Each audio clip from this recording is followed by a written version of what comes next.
आज के कार्यक्रम में आपका स्वागत है। ये नवरात्रि के प्रसंग में जो हम श्रृंखला कर रहे हैं उसकी आज की अगली कड़ी में हम अभी त्रिपुरा रहस्य पर ही बात करेंगे। और त्रिपुरा रहस्य पर बात करने का एक बड़ा कारण यह है कि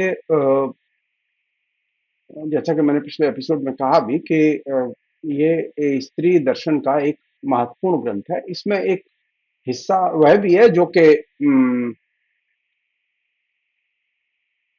पुंजवादी डिस्कोर्स को सामने लाता है, लेकिन जो हिस्सा मूल्यवान है जो कि अ, हेमलेखा और हेमचूड़ के जरिए हमारे सामने आता है, वो हमारे लिए ज्यादा, उससे भी ज्यादा महत्वपूर्ण है।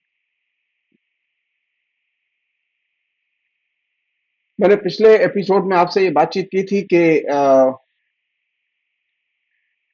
भाषण, श्रद्धा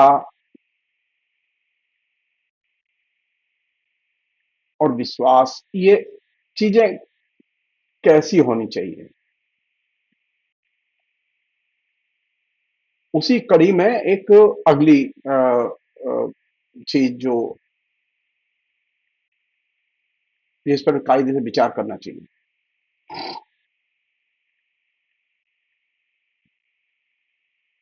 वो ये कि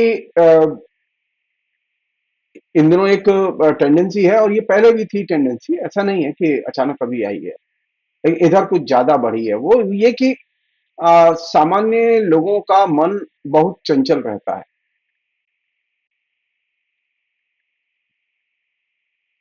हेमलेखा कहती है कि ये जो सामान्य तौर पर जो चंचल मन है, उसकी उन्होंने उपमा दी है बंदर के साथ में।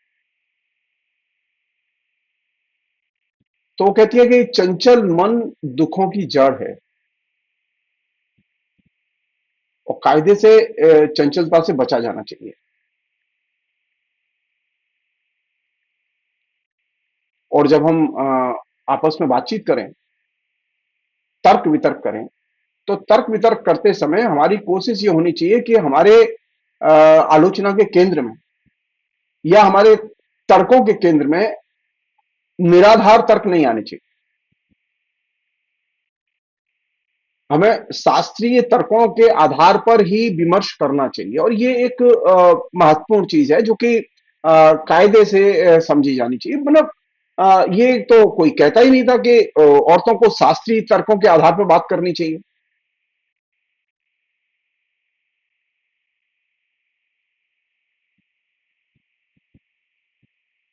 तो स्त्री के विकास के लिए जो चीज जरूरी है वो कौन सी है? वो शास्त्र के अनुसार जो तर्क है उनके साथ में वाद विवाद संवाद।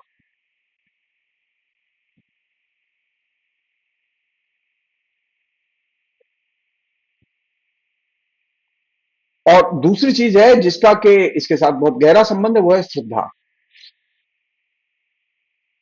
और थर्ड चीज जिस पर कि वो हेमलेखा ध्यान खींचती हैं, वो ये कि चंचलता से बचा जाना चाहिए। और ये जो तीन चीजें हैं, चंचलता, शास्त्र के अनुसार तर्क, और श्रद्धा।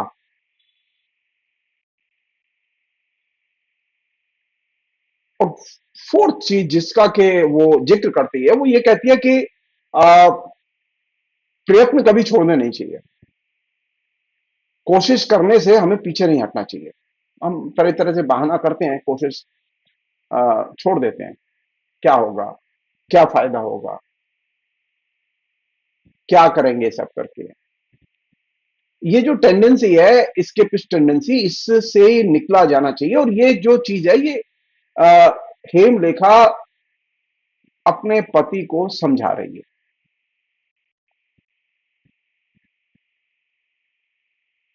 और पांचवी चीज और महत्वपूर्ण चीज जो पूरे के पूरे विमेन्स डिस्कोर्स का हिस्सा है, वो है अनुभव।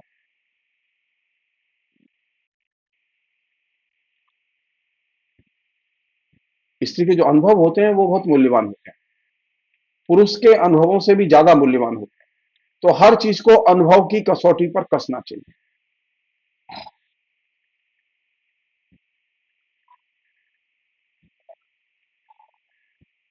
एक अन्य चीज है जो कि इसमें बहुत ही इंटरेस्टिंग ढंग से सामने आती है त्रिपुरा रहस्य में।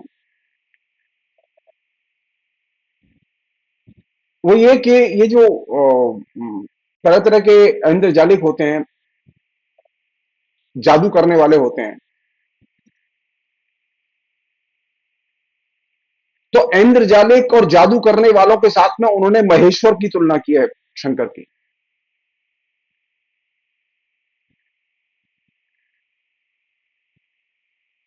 क्योंकि लोगों में शंकर के प्रति उपासना का एक बहुत बड़ा क्रेज रहा है ट्रेडिशन में। और ये खासतौर पर जो पुंछवादी दृष्टिकोण है उसमें तो ये एक तरह से प्रधान देवता है। तो शंकर की तुलना वो ऐन्द्रजालिक मायावी से करती है।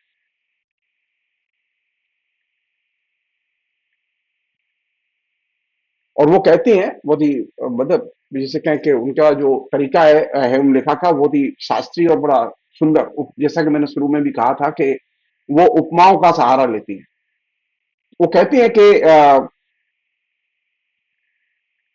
जैसे एक तुच्छ ऐन्द्रजालिक अपनी आंशिक विद्या के बल पर किन्हीं लोगों को मोह में डाल देता है, तथा जब साधारण लोग उस विद्या से यानी उसके जादू से प्रभावित होते हैं और उससे पार नहीं पाते,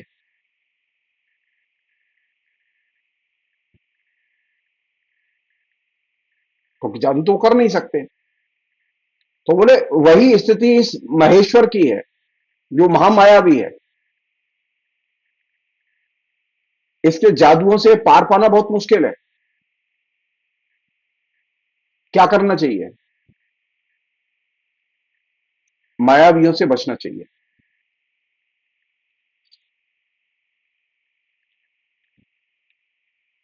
और जो सबसे इससे भी बड़ी बात जो वो कहती हैं, वो जो कि हमारे काम की है, बोले इस तरह की जो विद्याएं हैं जो को मायावी संसार को या इंद्रजालिक संसार को या जादुई संसार को सृजित करती हैं और हमें मोह में बांधती हैं, उन्हें रोकने की युक्ति जाननी चाहिए। उनके जाल से निकल के ही स्वस्थ रहा जा सकता है और अविनाशी सुख प्राप्त किया जा सकता है।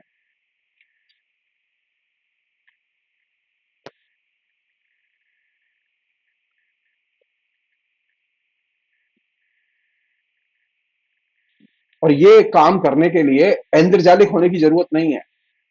वो कहती हैं कि ऐसी विद्या जो मायावी तंत्र को तोड़े, ऐसी विद्या जानने के लिए इंद्रजालिक होना जरूरी नहीं है। क्योंकि ऐसी विद्या तभी आप जान सकते हैं जबकि मायावी तंत्र के खिलाफ हो आप। या जैसे हमारे होता है ना कि हम फला देवता की सेवा करें, उपासना करें, वो खुश हो जाएंगे तो हमें कुछ मिल जाएगा। बोले इस दायरे के बाहर निकल के सोचें, तभी आप इस मायावी तंत्र को तोड़ सकते हैं। त्रिपुरा रहस्य में ये बात हेमलेखा रेखांकित करती है। वो मती जिसको कि हम लोग कहते हैं ना कि उनकी अपनी पदावली है जिसमें कि वो लोग सोचते हैं। हेमलेखा कहती है इस सबको पाने का तरीका है महाविद्या। अब हमारे यहाँ क्या हुआ है कि महाविद्या को एक देवी बना दिया गया। मथुरा में है, चतुर्वेदियों के एक समुदाय की कुलदेवी भी है वो। लेकिन हेमलेखा जिस संदर्भ में और जिस अर्थ में महाविद्या का प्रयोग कर रही है वह है ज्ञान की सर्वोच्च अवस्था। ज्ञान की सर्वोच्च अवस्था प्राप्त करने के बाद ही व्यक्ति इस ऐन्द्रजालिक मायावी तंत्र को और मोह इनको तोड़ता है। वो कहते हैं कि महाविद्या के बिना मोह से मुक्ति संभव नहीं है। तो हमने क्या किया कि महाविद्या तो अर्जित नहीं की, लेकिन महाविद्या की मूर्ति अर्जित कर ली, हम पूजा करना शुरू। इसे कहते हैं पीछे जाना। आगे जाने की वजह। अब ये प्रश्न रहा है बार बार उठाए दर्शन के क्षेत्र में कि सृष्टि का रचयिता कौन है, किसकी सृष्टि है, ये किसने बनाई है, क्या भगवान ने बनाई है?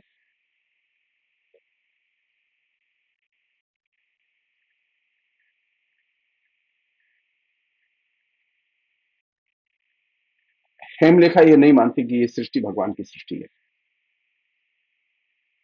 हेमलेखा ये नहीं मानती कि भगवान ने इसे बनाया है। वो कहती है कि ये जो सारा जगत जिसे आप प्रत्यक्ष देखते हैं ये ऐसा ही है, इसकी उत्पत्ति किसी ने देखी नहीं है, और इसके जो अवयव हैं वे जैसे हैं वैसे ही हैं।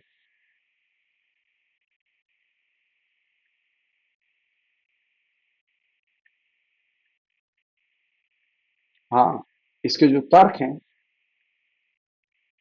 और इसका जो शास्त्र है वो विलक्षण है। उससे ये लगता है कि इसका कोई कर्ता है, हमने इसे जानते नहीं।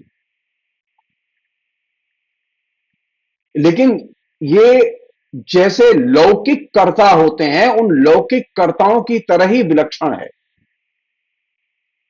अलौकिक कर्ता नहीं है इसका कोई। एक अन्य पहलू है जो कि इस त्रिपुरा रहस्य में आता है और जिसका कि शाक्त परंपरा में बहुत महत्वपूर्ण स्थान है, वो ये कि उपासना कैसी होनी चाहिए, उपासना का तरीका क्या हो। तो ये जो शाक्त परंपरा के लोग थे और त्रिपुरा रहस्य का जो लेखक है और हेमलेखा है वो खुद कह रही है कि उपासना को निष्काम होना चाहिए।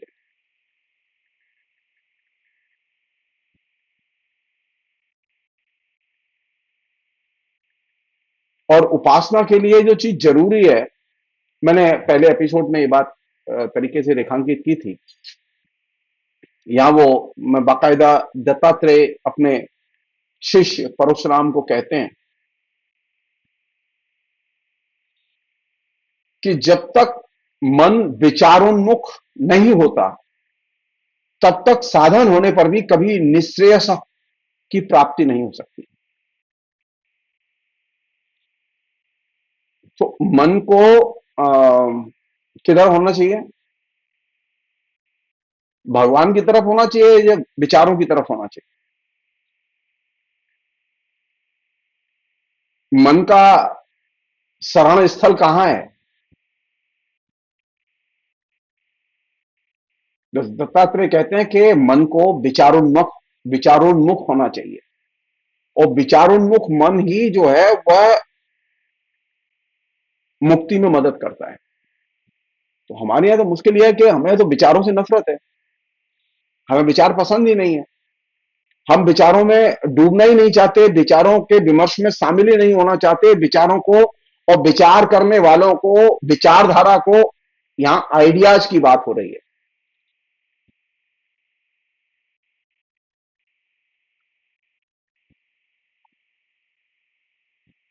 और आइडियाज बहुत महत्वपूर्ण होते हैं जीवन को विकास के लिए। आइडिया के बिना मनुष्य नहीं बनता। तो मन को कैसा होना चाहिए? विचारोन्मुख होना चाहिए।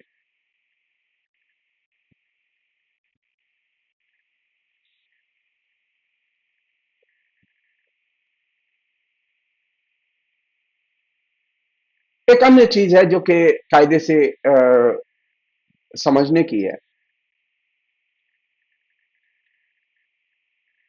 ये आत्मा, परमात्मा, इनका विमर्श, माया, ये विमर्श बहुत है दर्शन में।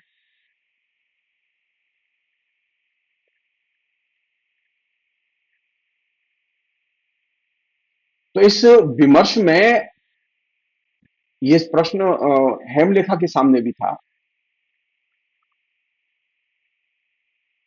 कि आत्मा किसे कहते हैं,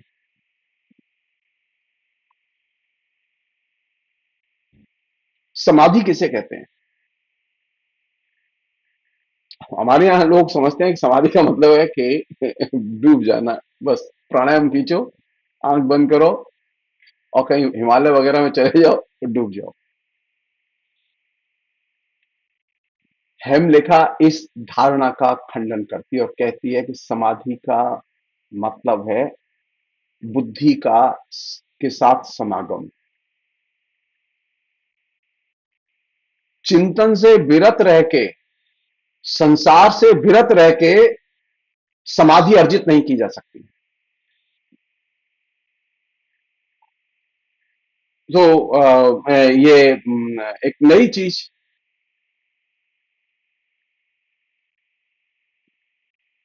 वो ये कि समाधि का मतलब है बुद्धि के साथ में समागम। और जब आप बुद्धि के साथ समागम करेंगे तभी आपको ये संसार, जिसे हम लोग लोक कहते हैं, संसार को अर्जित कैसे करेंगे? बुद्धि के बिना अर्जित करेंगे या बुद्धि के साथ अर्जित करेंगे? हेमलेखा कहती है कि बुद्धि के समागम को समाधि कहते हैं और इसके बाद ही आप इस लोक को अर्जित करते हैं। एक अन्य चीज है, जैसा कि मैंने अभी जिक्र किया कि आत्मा कैसे कहते हैं, वो हेमलेखा बहुत साफ कहती है कि आत्मा के स्वरूप के विषय में कोई उपदेश नहीं हो सकता, इसलिए उसका कोई उपदेश देने वाला भी नहीं है। वो तरह तरह के हमारे दार्शनिक हुए हैं वेदांत की परंपरा में, नव्य वेदांत की परंपरा में, वैशेषिक की परंपरा में, उपनिषदों में बिल्कुल पूरा का पूरा प्रसंग ही ये आत्मा के विवाद से भरा हुआ है। हेमलेखा इन सबको एक सिरे से अस्वीकार करती है।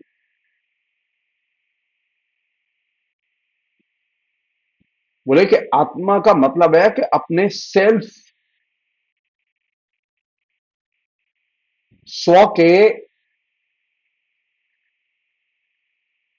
स्वभाव को जानना, और ये काम बुद्धि के आश्रयभूत होकर ही किया जा सकता है, इंस्टिंक्टिवली नहीं, फीलिंग्स के आधार पर नहीं। तो आपके पास अगर शुद्ध बुद्धि है, और शुद्ध बुद्धि जो है वो विचारों से बनती है, तभी आप सेल्फ को, हमारे यहां तो ये नवजागरण के बाद ये प्रक्रिया शुरू हुई यूरोप में, मैं की खोज की। हेमलेखा बहुत पहले त्रिपुरा रहस्य में इस बात पर ध्यान खींच दिया कि स्व की समझ बुद्धि से बनती है और बुद्धि विचारों से बनती है, और स्व की समझ बहुत जरूरी है क्योंकि वही आपकी आत्मा है।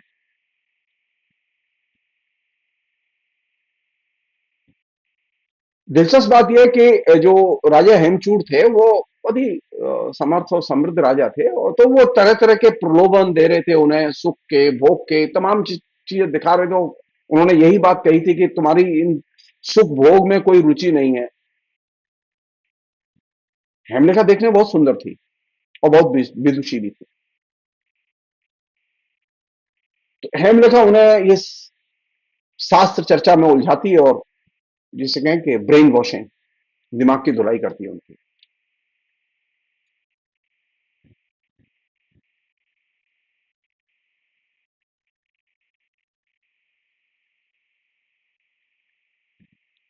तो राजा जो हेमचूड़ थे वो उनके विचारों से प्रभावित हो गए, फिर उन्हें लगता है कि अच्छा अब अकेले जाके साधना करनी चाहिए। तो एक महल में जाके, अपने जंगल में एक बड़ा शानदार महल था उनका, उसमें जाके अपने ध्यान लगाते हैं और एकांत साधना करते हैं। लेकिन एकांत साधना में उन्हें शायद कुछ मिलता नहीं है, इसलिए वे फिर हेमलेखा को बुलाते हैं।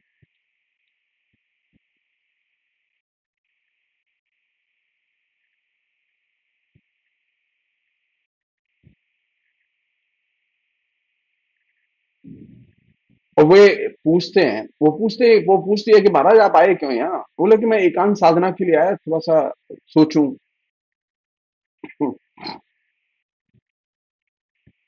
और ये जो आपको याद हो तो अ, हमारे यहाँ मैं और मैं के आधार पर देखने की परंपरा बड़ी पुरानी है, तो एक बहुत पुराना फ्रेज है जो कि संस्कृत में प्रचलन में है, दर्शन में प्रचलन में है। मैं देखता हूँ, और ये मैं देखता हूँ ये बहुत ही इंपॉर्टेंट फैक्टर है।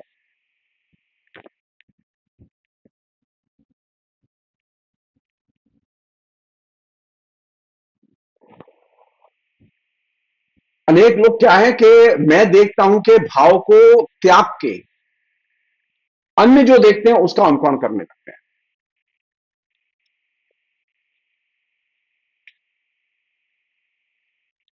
अन्यों को जो चीज दिखाई दे रही है उसको वे देखने लगते हैं, मानने लगते हैं।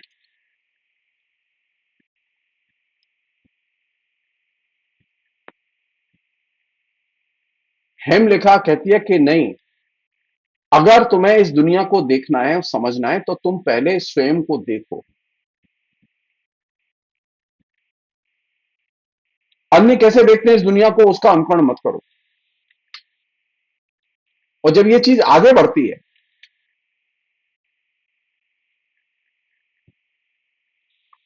तो बहुत ही लंबी डिबेट है जिसमें तरह तरह के शास्त्रीय सवाल उठाए गए हैं। हेमलेखा ने बहुत ही अच्छे तरीके से उनकी व्याख्या की है। तो वो अंत में हेमलेखा हेमचूड़ से पूछती है कि महाराज मैंने आपको इतनी बातें बताई, अब ये बताइए इतनी बातें सुनने के बाद में, और महाराज ने तो तमाम सुख उपभोग की सामग्री उसके इर्द गिर्द जमा कर दी थी और चाहते थे कि वो सुख उपभोग करे, और उसने बातों में उलझा दिया। तो वो पूछती है कि महाराज मैंने जो आपको इतनी बातें बताई, अब आप बताइए कि आपको इतनी बातें सुनने के बाद में कैसा लगा।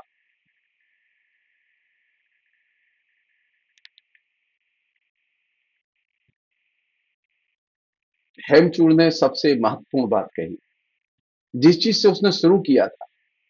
हेमचूड़ ने शुरू किया था कि तुम रानी हो, तुम इतनी सुंदर हो, तुम्हारे पास सब कुछ है और तुम्हें अब खूब जीवन का भोग करना चाहिए। और उन्होंने एक बड़ा लंबा उपदेश भोग की महत्ता पर दिया था। उसी के प्रत्युत्तर में हेमलेखा ने ये तमाम बातें त्रिपुरा रहस्य में कही। तो अंत में हेमलेखा पूछती है कि महाराज मैंने जो इतनी बातें बताई, अब आप बताइए आपको कैसा लगा, अब आपकी राय क्या है? तो हेमचूड़ कहते हैं कि मेरा तो भोग के प्रति मोह ही नष्ट हो गया। अब मैं एक अ, विलक्षण किस्म के आनंद की अनुभूति कर रहा हूं। पहले वो सिर्फ भोग के बारे में सोचते थे, और शरीर शरीर के प्रति आकर्षण, और चूंकि हेमलेखा अत्यंत सुंदर थी तो उसके प्रति आकर्षण। तो वो कहते हैं कि अब देह वगैरह शरीर वगैरह के प्रति भी आकर्षण मेरा खत्म हो गया है।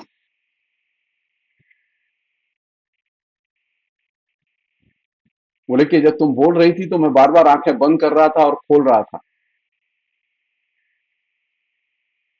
और इसे जब सुन रहा था तो मैं सोच रहा था कि यही आनंद है। तो हेमलेखा कहती है कि ये जो आंख खोलना बंद करना सुनते हुए, बोले ये आनंद नहीं है, इसे आनंद नहीं कहते, इसे कहते हैं सेल्फ, आत्म तत्व का ज्ञान।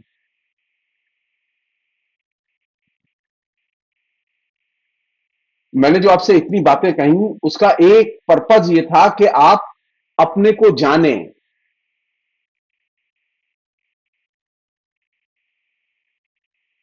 ये जो आज के जमाने में बड़े पैमाने पर फेमिनिस्ट ये बात कहती हैं कि स्त्री को अपने से प्यार करना चाहिए, बहुत ही सामान्य भाषा में कहती है ये बात। हेमलेखा इस बात को गंभीर दार्शनिक दृष्टिकोण से उठाती है कि सेल्फ को जाने, आत्म तत्व का ज्ञान व्यक्ति के लिए बहुत जरूरी है। आप जितना सेल्फ को जानेंगे उतना ही दुनिया के बारे में महसूस करेंगे।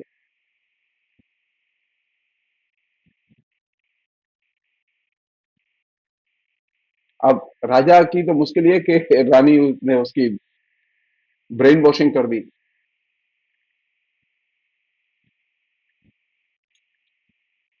तो लोग आश्चर्यचकित थे कि ये तो अय्याशी में, ऐश मौज में व्यस्त रहता था राजा, अब ये इसका क्या हाल कर दिया है इस रानी ने जब से ये आई है।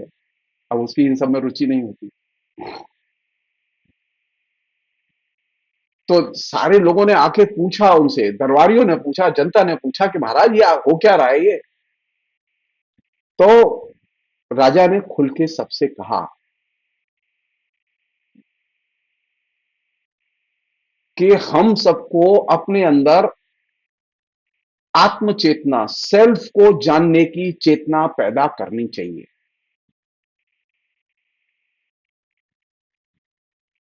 अब सारी जनता उसी दिशा में लग गई, सब अपने सेल्फ को जानने में लग गए। तो पूरे राज्य में, राजा के में, हेमचूड़ के राज्य में जो है वो आत्म चेतना की तरफ से आंधी चलने के लिए इसने एक नए किस्म के राजा, एक ऐसा राजा जो सेल्फ को जानता था, एक ऐसी जनता जो सेल्फ को जानती थी, उस सेल्फ की चेतना से युक्त थी, ऐसी जनता तैयार की। अब कुछ समय बाद, 2-4 साल बाद, संकादी ऋषि अपनी पूरी टीम लेके आए उस राजा के राज्य में। अब देखा कि ये तो पूरा राज्य का स्वरूप ही बदल गया। वो बहुत सारे राजाओं के राज्य में गए थे, लेकिन यहां तो एक अलग ही किस्म की जनता दिखाई दे रही है, और राजा भी अलग किस्म का दिखाई दे रहा है। तो सनकादि ऋषि ने इस तरह की जो सेल्फ की चेतना से युक्त जो जनता थी और राज्य था, उसे विद्यानगर की उपाधि दी। हमारे यहां मुश्किल क्या है कि हम सेल्फ को तो जानते ही नहीं है। हम बाहर बहुत सारी चीजों को जानते हैं, लेकिन सेल्फ को नहीं जानते। आप सेल्फ को जितना जानेंगे, आत्मचेतना का उतना ही विकास करेंगे।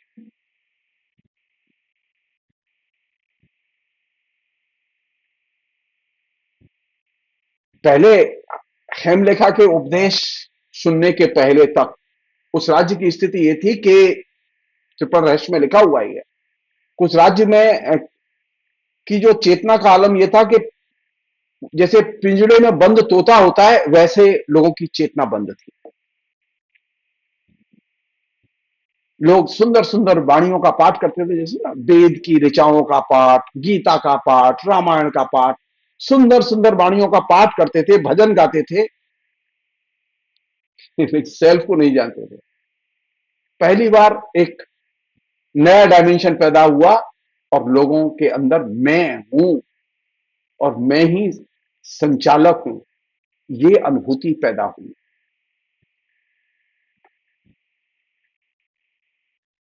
जाहिर है कि हेमलेखा की विद्वत्ता से राजा तो प्रभावित था ही, राजा विद्वान बना। हेमलेखा के व्यक्तित्व की पूरी, उसकी राजमंडली में, उसके बाहर जनता में भूरी भूरी प्रशंसा होने लगी। और ये क्यों हुआ? क्या किया रानी ने? हेमलेखा ने हेमचूड़ के साथ क्या किया? हेमलेखा ने हेमचूड़ के साथ सिर्फ सत्संग किया। सत्संग, संवाद, वह जो कि विचार पर केंद्रित हो, अच्छे विचारों पर केंद्रित हो, वह सेल्फ की चेतना या मैं की चेतना के विकास में महत्वपूर्ण भूमिका अदा करता है। मैं की चेतना के बिना, जिसे आज के जमाने में व्यक्तिवाद कहते हैं, इंडिविजुअलिज्म कहते हैं, आप व्यक्तिवाद का विकास नहीं कर सकते।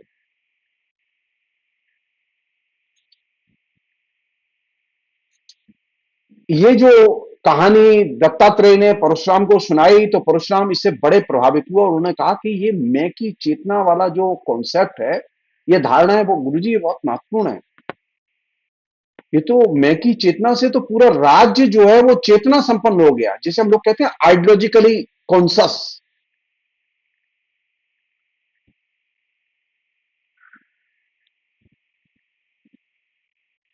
मैं की जब चेतना आती है तो जो संसार है जो आपकी आंखों के सामने है, वह भी सही दिखाई देने लगता है।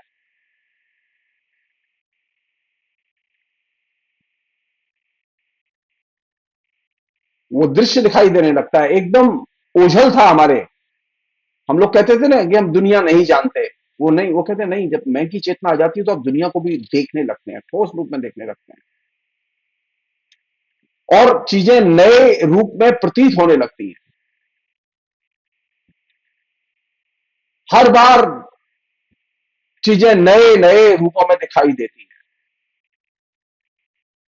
और ये जो नए नए रूपों में चीजों का आना, इसका एक कारण यह है कि हर चीज क्षण क्षण में बदलती रहती है। यही जो है परिवर्तन का नियम है जो कि दत्तात्रेय परशुराम को कम्युनिकेट करते हैं।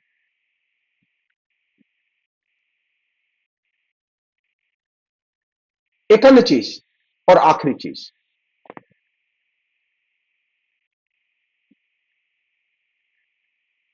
दत्तात्रेय कहते हैं कि सत्य कभी अपना मार्ग नहीं छोड़ता, स्वभाव नहीं छोड़ता।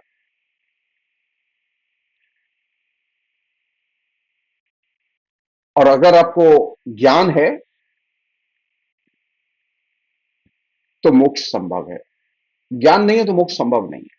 वो गंगा वंगा नहाने से, पूजा वूजा करने से, मंदिर जाने से मोक्ष नहीं मिलती। ज्ञान जरूरी है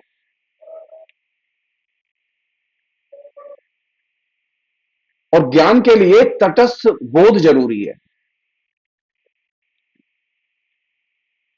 क्योंकि तटस्थ ज्ञान ही मोक्ष का आधार तैयार करता है। बायस नॉलेज मोक्ष का आधार तैयार नहीं करता।